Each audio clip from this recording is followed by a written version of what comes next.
You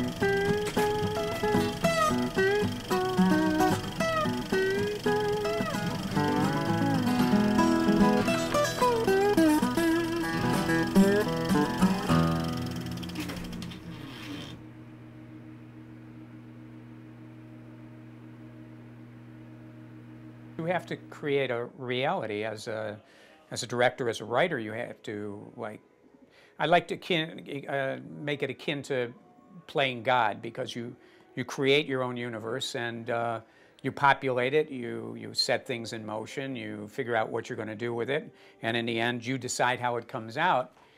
But that universe has to be a real universe. It doesn't matter whether it's a universe that we live in it, or one that's just slightly aside from us, or a universe somewhere out on some other planet somewhere. It's still a universe. It still has to be real.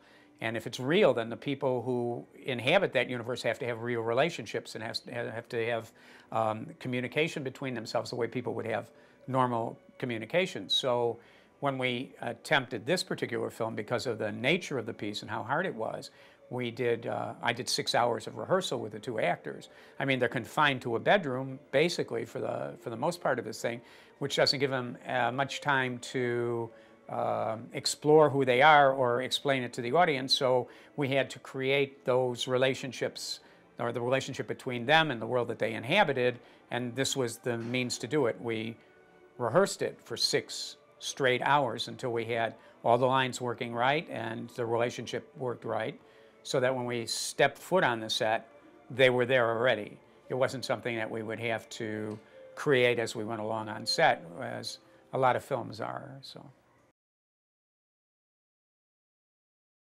well, you know, it's been in like 8 film festivals now, and each one of them has kind of a different audience. We've noticed, we were in Delray Beach, for instance, and it was uproarious. Everybody was laughing hysterically and moaning in the moaning spots, and the house went up in pandemonium. Then we go to, in Phoenix, they ran the thing 3 times, once every day, and each audience was different. Some of them laughed and applauded, some of them groaned, some of them didn't know how to respond to the film. So it's just that kind of a strange film in itself. If you get the idea that it's all tongue-in-cheek, then you enjoy it and go with the film. And if you take it as serious, then you go a whole different way with the film. So it's basically what audience it's in front of and how they're going to react to it, and we never know. Which is a nice thing about this film. If you have a really good story and you really believe in it, then you can get other people to believe in it. Once you get other people to believe in it, you can find financing for it. There's also lots of grants around. Young filmmakers don't tend to go after them, but they're out there. And even in these hard economic times, you can still find money. You can find people who are interested in the same subject that you are, and they'll donate a couple of bucks here and a couple of bucks there. But when you deal with a short format like this, we're not talking about huge amounts of money. We're talking about small amounts of money, and I wouldn't let the money inhibit you from filmmaking. I would do it for whatever you could. If you have $100, you do it for $100. If you had $2,000, you do it for $2,000. If you got $12,000, you do it for $12,000.